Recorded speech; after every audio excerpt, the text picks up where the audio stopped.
Muito boa noite, Marciana. Bem-vinda à live do Léo. Tudo em paz? Está começando o bate-papo com a Marciana. Se você ouvir pelo YouTube, você vai se atrasar. É melhor você ouvir aqui. Você está me ouvindo?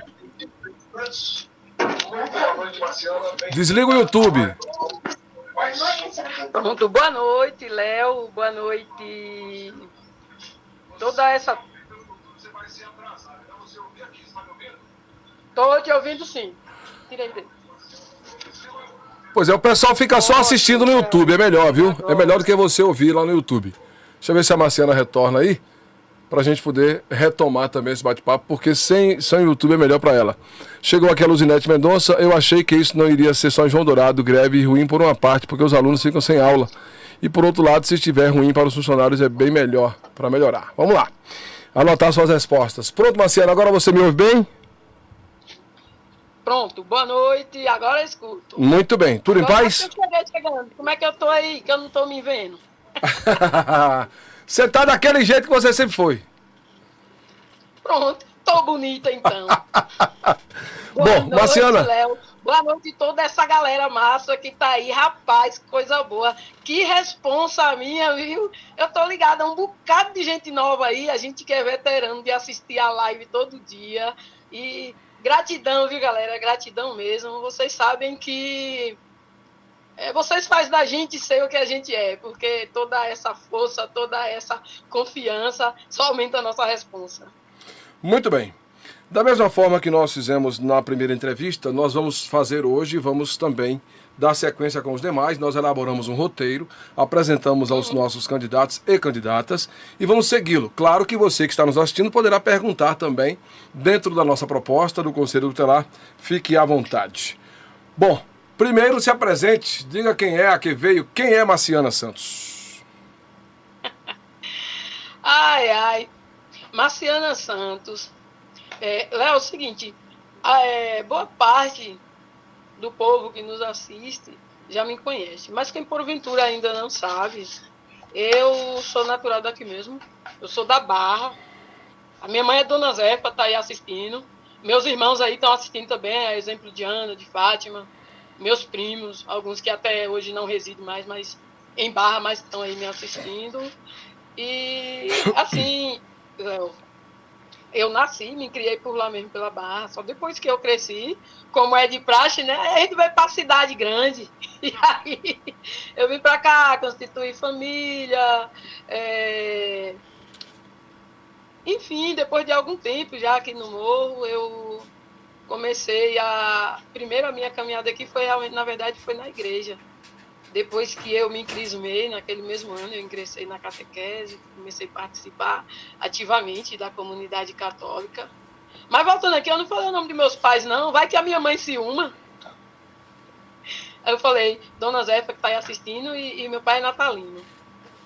E aí aquela coisa, a partir da catequese, Léo, que foi onde eu tive o contato, de fato, com pessoas, no caso, em comunidade, grupos, crianças e adolescentes, enfim. Aí lá em 2000, pelo menos há uns 9 anos atrás, ia acontecer o processo de escolha para o segundo colegiado, na verdade, porque o Conselho Tutelar em Morro do Chapéu não é tão velho assim. Aí aconteceu o primeiro colegiado, quando foi na eleição para formar o segundo colegiado, foi aí que eu fui orientada por uma amiga a concorrer. E aí eu perguntei o que é que faz o Conselho Tutelar. Eu não vou citar o nome porque ela não me autorizou. E aí ela disse, estude, vá lá ver quais são as atribuições do Conselho. Eu só lhe digo que você se identifica e você é capaz. Aí fui lá ver, pesquisei, enfim, aí procurei os documentos necessários. A essa época eu já tinha uma caminhada, mais ou menos, com as crianças e adolescentes na catequese. Fiz a prova e passei. E naquela ocasião eu fiquei como suplente. Inclusive eu fiquei toda vaidosa naquela situação, porque eu que estava vindo direto da roça ainda não, porque eu era e ainda continuo sendo uma pessoa sem grandes influências. Mas aqui dentro da sede de Morro do Chapéu, eu fiquei empatada com o colega Ari. que na época concorria também, aquilo para mim foi o máximo, porque eu falei, bom, Ari é o irmão do prefeito, ele tinha tudo para passar na minha frente, por conta da referência, enfim, tal, e eu não tinha. Aí depois vem as urnas do interior do município, né? E eu caí, fiquei lá no 6º lugar, no 6º não, bem depois, fiquei na suplência. Aí naquela época eu assumi ainda com a desistência de alguns titulares, depois veio o 2º colegiado, aí eu fui eleita, desta vez eu não precisei ficar na suplência, aí já foi já era o processo unificado, porque eu não sei se a galera tem conhecimento, atualmente agora é unificado, é a nível nacional, a eleição do Conselho Tutelar acontece em todo o país em um único dia. Sua câmera fechou, Marciano. O que foi que houve aí? Oxi! Veja aí. Aí, voltou. Pronto, fechou. Pronto. Mas me ouviram, né? Pronto. Marciana, por que você se interessou em ser conselheira tutelar? Naquela época, eu fui... Porque eu também não conhecia, porque como eu estou te dizendo, até então era algo novo, era o 2º colegiado e não tinha tanta visibilidade como hoje. Aí, uma pessoa que me conhecia o meu perfil, foi ela que me falou. E aí eu fui ver. Inclusive, naquela época, a gente não tinha o esclarecimento e as capacitações, as formações que tem hoje, talvez a mídia também não estava tão avançada.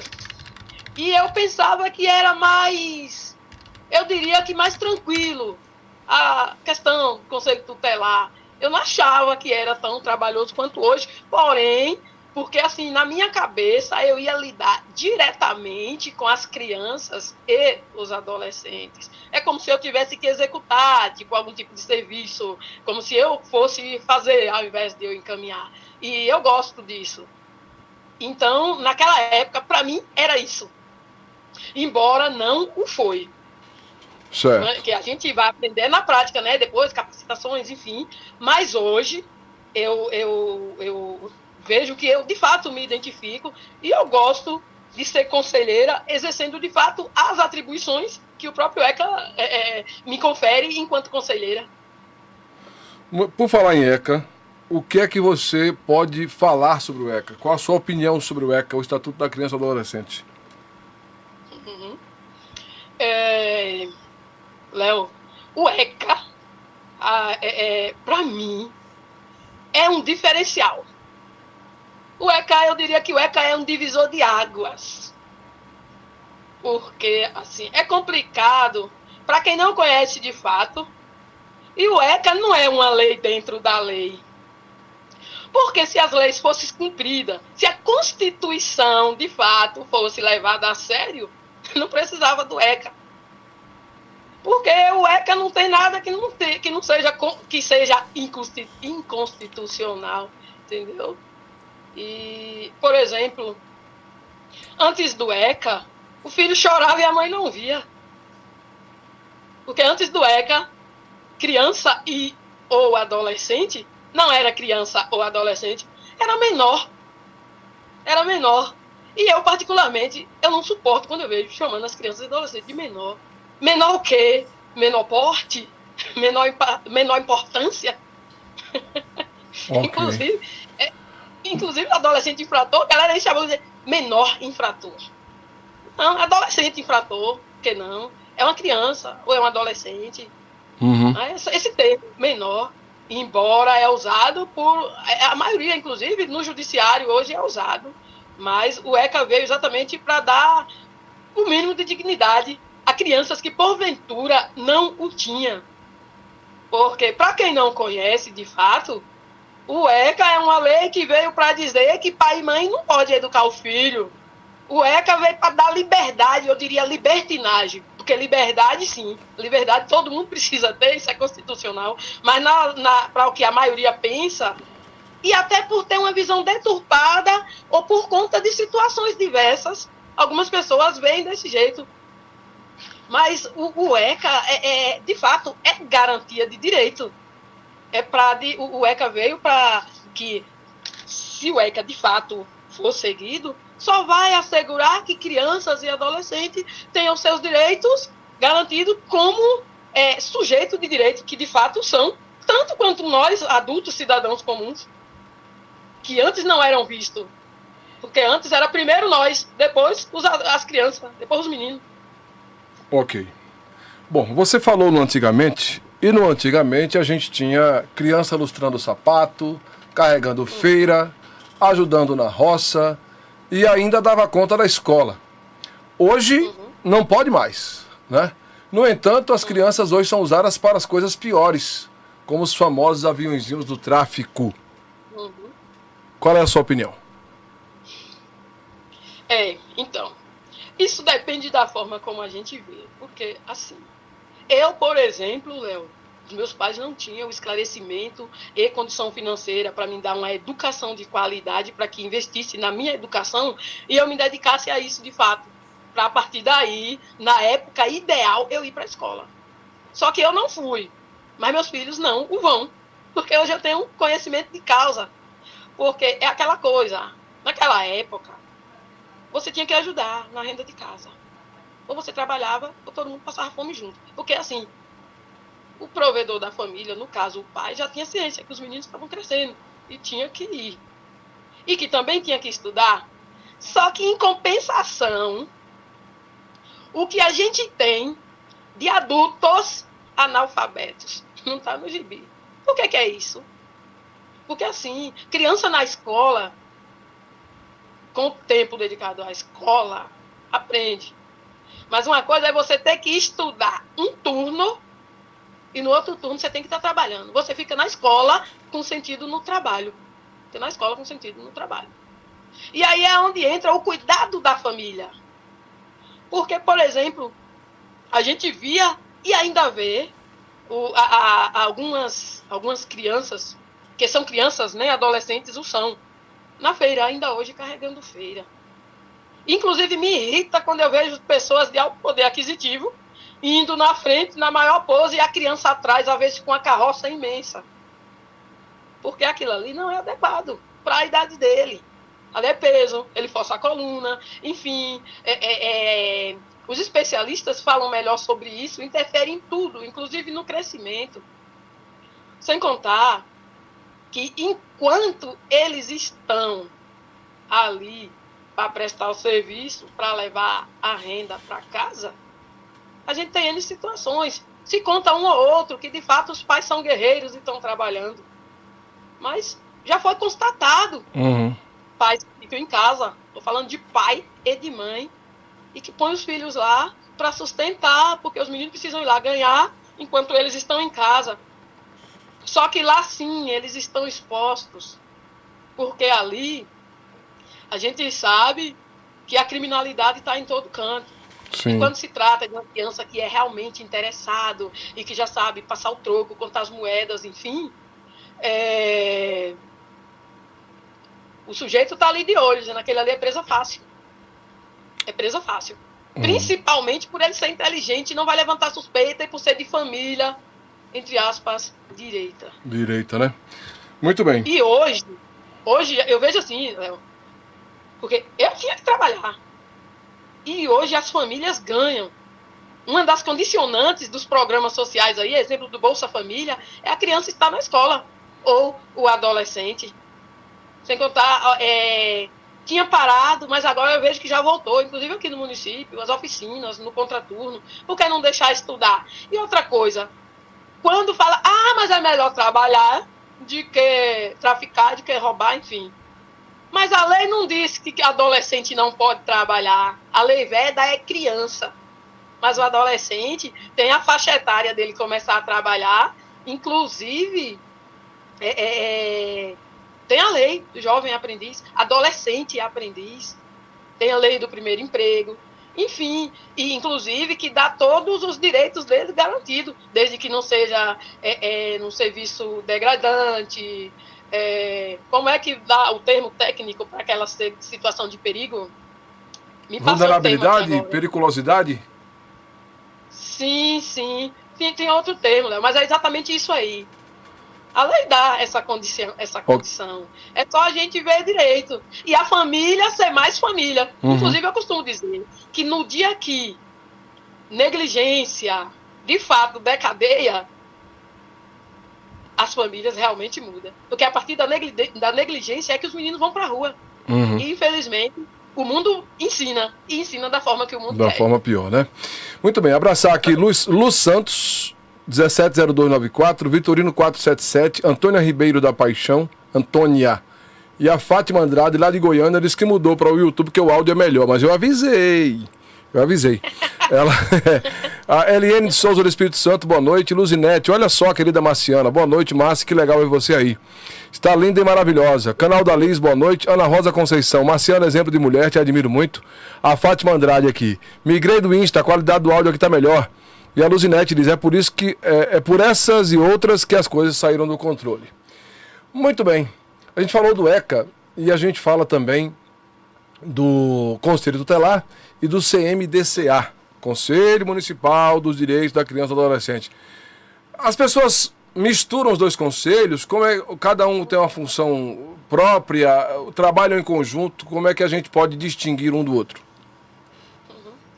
Léo, trabalhar em conjunto entre aspas, porque dentre outras providências, o CMDCA articula o Conselho Tutelar nessa questão de estrutura, capacitação dos conselheiros, dentre outras providências.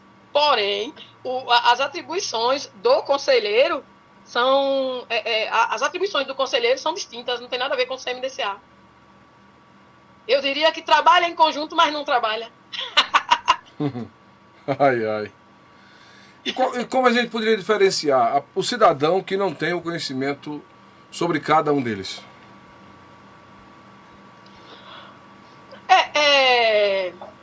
Por exemplo, se o cidadão que ainda não sabe fazer essa diferença, ele pode sim levar uma denúncia ao CMDCA. Isso é suposição, porque, tipo assim, as denúncias vão para a Polícia Civil, Militar, enfim, os diversos órgãos, mas supondo que o cidadão foi lá no Conselho de Direitos, assim como é chamado, o CMDCA também pode ser chamado de Conselho de Direitos, ele vai direcionar para o Conselho Tutelar. Ou até possível reclamação ou sugestão com referência ao Conselho Tutelar, ele pode ser levado, assim, ao CMDCA. Porque, como eu falei, o CMDCA é articulador do Conselho Tutelar. Muito bem. Outra confusão que é comum e que a gente até aprendeu ontem o termo novo, que a gente não conhecia, é as pessoas... Boa noite, Thaís, 1722. Boa noite também aqui. A dona Josefa botou aqui. Parabéns, Marciana, você é 10. Lúcia de quê? Boa noite aqui no Instagram, no YouTube também. Então, assim, é muito comum as pessoas quererem ou confundirem o conselheiro tutelar com o comissário da infância e adolescência, o antigo comissário de menores. Até perguntam, por que o conselheiro tutelar não vai para as festas, para tirar os meninos que estão lá bebendo, fumando, não sei o que e tal. Diferencie para nós.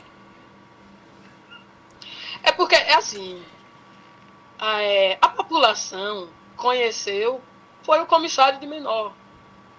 O antigo comissário de menor, eu acho que extinto, né? E quando surgiu o Conselho Tutelar não foi visto como um órgão de garantia de direito ou um órgão de proteção. Muita gente ainda vê o Conselho Tutelar como repressor da criança e do adolescente. Talvez por isso que a gente leva a fama de que não faz nada. Por quê? É assim, a família negligencia, deixa o filho ir para a rua, não tem hora para voltar. Inclusive, eu particularmente já tive relato de uma pessoa, organizador de evento, que disse não, porque a gente proibiu a entrada de criança, de menor de 18 anos sozinho, aí os pais vêm aqui, chega na porta, deixa os meninos entrar e volta. Aí você entendeu a diferença? Aí, o que é que acontece? Cidadão desse, infelizmente, o menino está lá. E a população que não tem conhecimento de causa vai lá e acha que o conselho tem essa atribuição de adentrar em determinados estabelecimentos, inclusive até privados, e chega lá e sai rebocando os meninos. Só que assim, Se é uma situação, o próprio dono do estabelecimento, ele que pode vedar. Inclusive, ele tem essa autorização. Se não é permitido, se já foi avisado, não pode. Desacompanhado, não fica, a não ser com responsável legal. Mas as pessoas não o fazem. E, por outro lado, preferem, ao invés de responsabilizar quem de fato é responsável, que é pai e mãe, ou o responsável legal, é mais fácil chamar o conselho tutelar. Uhum. E aí, inclusive, a gente tem tido situações de criança mesmo, ou adolescente, em determinada situação, onde não é para estar, e às vezes as pessoas até esclarecidas, ao invés e tem acesso à família, mas ao invés de fazer o contato direto com a família, não, chama o conselho tutelar. Só que a gente não se nega, a gente vai, mas vai buscar aquele que é o responsável legal. Ai, ai. Érica Rosa, como vai você? Sumiu, apareceu agora. O Márcio Garcia vai fazer uma pergunta aqui ligada a esta indagação que nós fizemos. Deixa eu abraçar aqui a Fátima Andrade, que diz que a Lúcia Oliveira é irmã da Marciana. Muito bem. Léo, pergunte para a Marciana. Hã? Fátima também. Aí. Pergunte para a Marciana por que o Poder Público, juntamente com o Ministério Público, não volta a ativar os comissários de menores.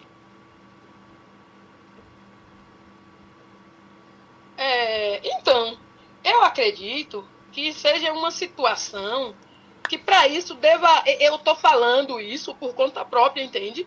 Mas eu acredito que para isso deve-se ter que fazer projeto de lei, ter que criar, ser implantado, assim como a Guarda Municipal ou um concurso, algo desse tipo. Até porque comissário de menores, esse órgão que existia aí, são voluntários. Eles não recebem para isso. Talvez por isso dificulta mais. O que seria mais fácil de criar políticas públicas, de fato, para ver essas questões. Entende? Ok. Marciana, o adolescente pode votar, mas não é responsabilizado pelas ações que comete. Como é que você enxerga isso? É passar a mão na cabeça?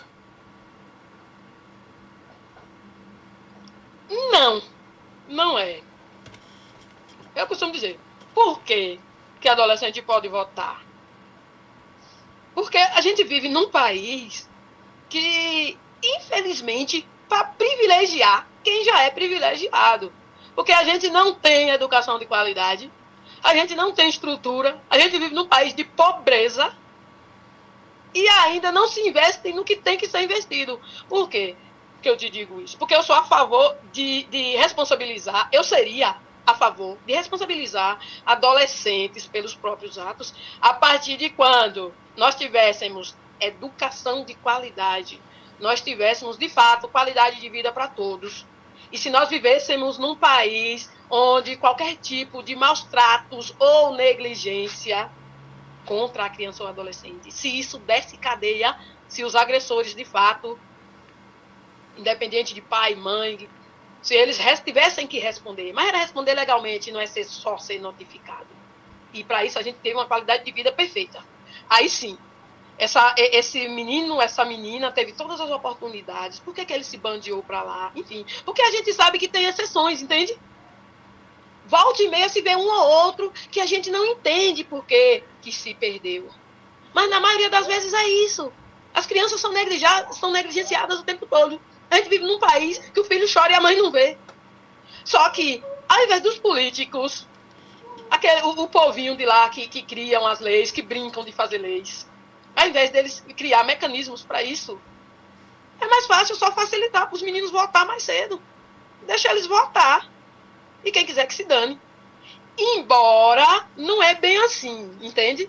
Porque hoje, os adolescentes infratores, eles já respondem na forma da lei. Embora essa coisa não é o Conselho Tutelar que aplica.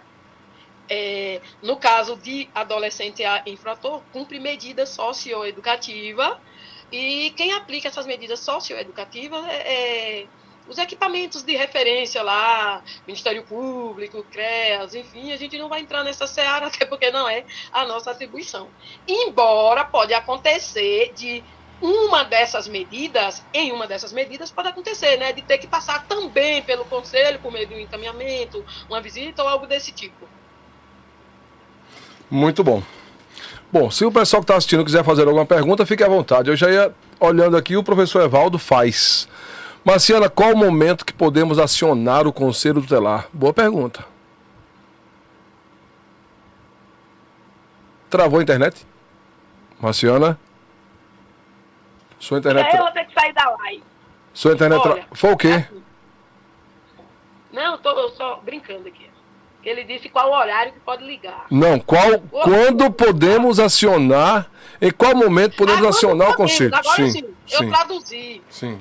O Conselho Tutelar pode ser acionado em N situações. Se você tem uma situação de maus tratos ou suspeita de maus tratos, que isso pode ser, tipo assim, se você é vizinho e você suspeita que a criança está sofrendo maus tratos ou negligência de algum tipo, a escola, se a criança chega com machucado na escola, você tá vendo que aquilo não é normal, não foi uma queda, ou de repente ela relata, porque às vezes as crianças confiam muito no professor e acabam relatando. Isso a gente está falando de criança, né? De adolescentes, são os pequenininhos mesmo. É dever.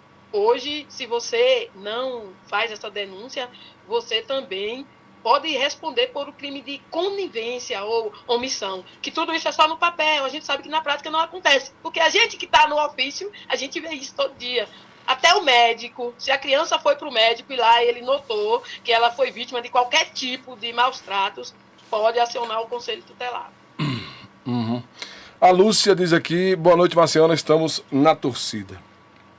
Bom, a gente, infelizmente, toma conhecimento de situações que envolvem crianças, adolescentes, de forma generalizada, né? Estupros, violência doméstica, abusos dos mais diversos e outras. Mas não se publicita, não se dá publicidade, não se coloca na mídia, não se apresenta uma estatística, não se oferece à sociedade um alerta, né, por números, ou como seja, Valdineia Marielle 21, boa noite aqui no Instagram. Por que exatamente? Olha, Léo, é assim. Na questão de vítimas dessas situações, realmente a gente já sabe que você já passou, a criança ou o adolescente já passou por essa situação, quer dizer, por um desses tipos de situação, que em si só já é me faltou aqui agora o adjetivo, já é humilhante, pronto, eu diria. Aí você ainda dá publicidade, você ainda anunciar isso, seria vitimizar mais quem já é vítima de uma situação tão esquisita, estrangedora, entendeu?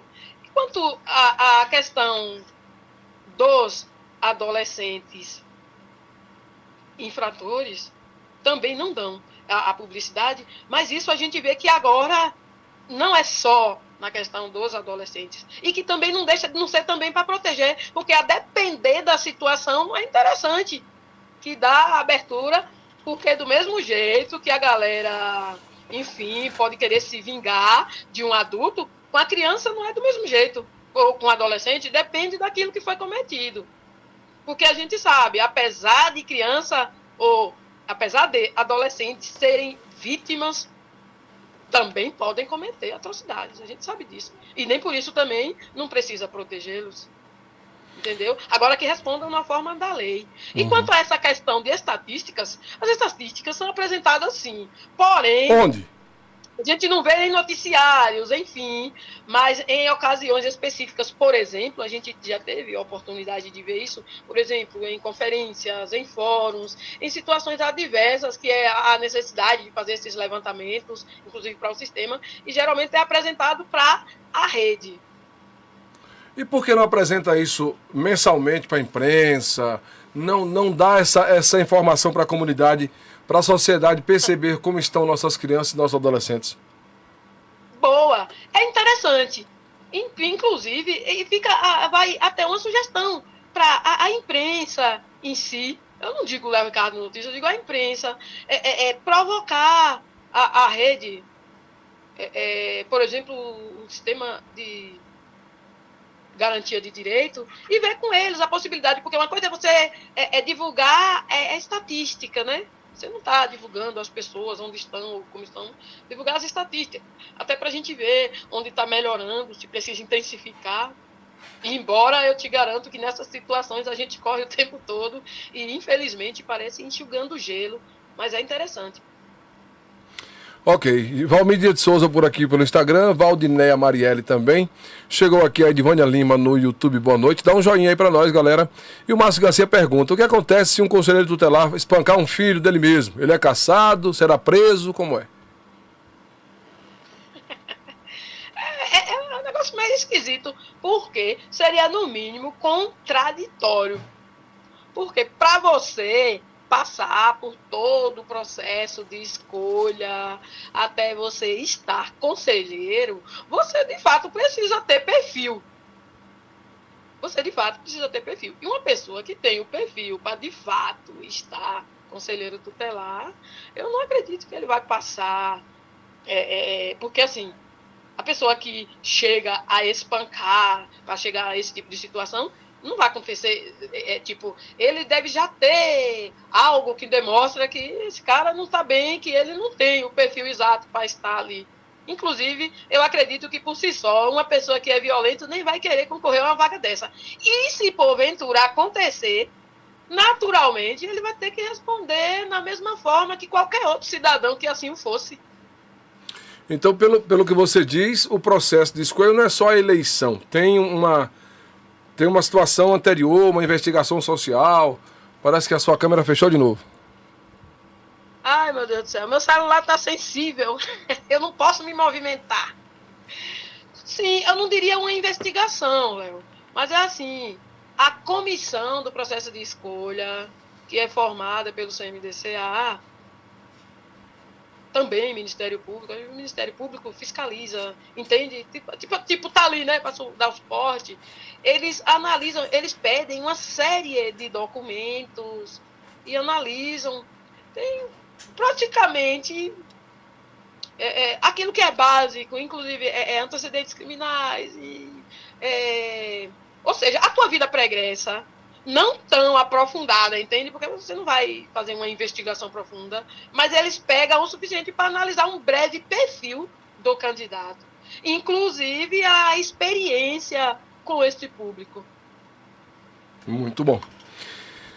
Quem chegou por aqui, Marcos Antônio Priquitão, lá de Timbaúba, no Pernambuco. Antônio Bento de Oliveira, boa noite a todos. Live daqui de Irecê, ligado.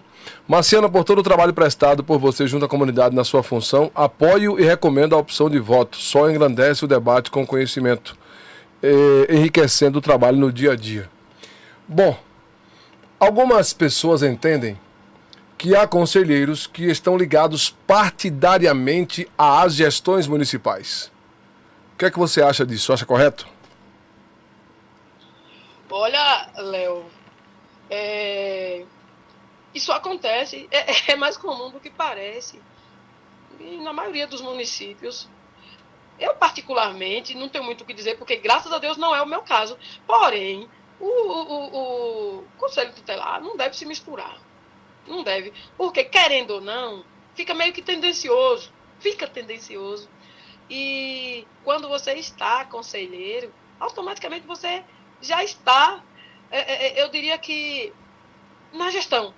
E você precisa abraçar a causa, você precisa vestir a camisa do Conselho Tutelar. E se você deixa misturar as situações, não fica legal.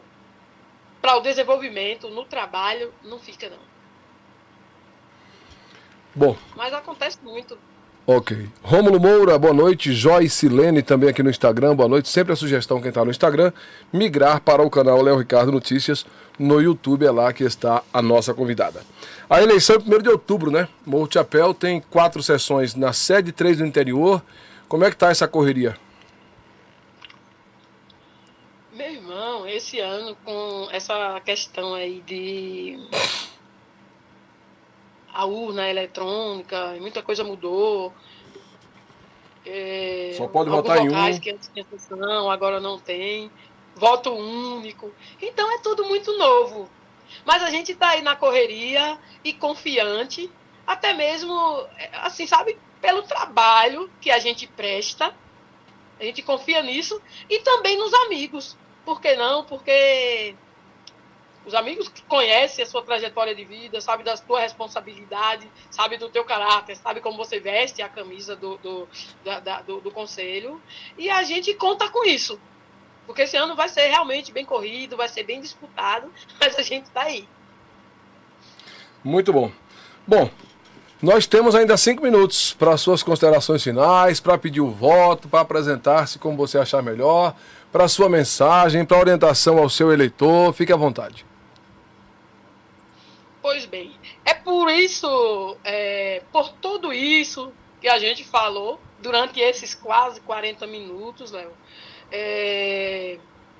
que hoje a gente está aqui e para falar para o amigo, para o conterrâneo, para o eleitor, no dia 1º de outubro, votar com carinho, mas eu diria votar com carinho e não só votar com carinho, porque tem situações que a gente precisa realmente votar com a razão também.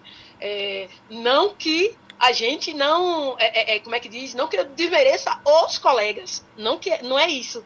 Mas assim, ver a questão da vida pregressa da gente, que a gente já tem um tempo militando nisso, que a gente faz com garra, a gente abraça a causa e a gente está aqui, de fato, para vestir a camisa da criança e do adolescente.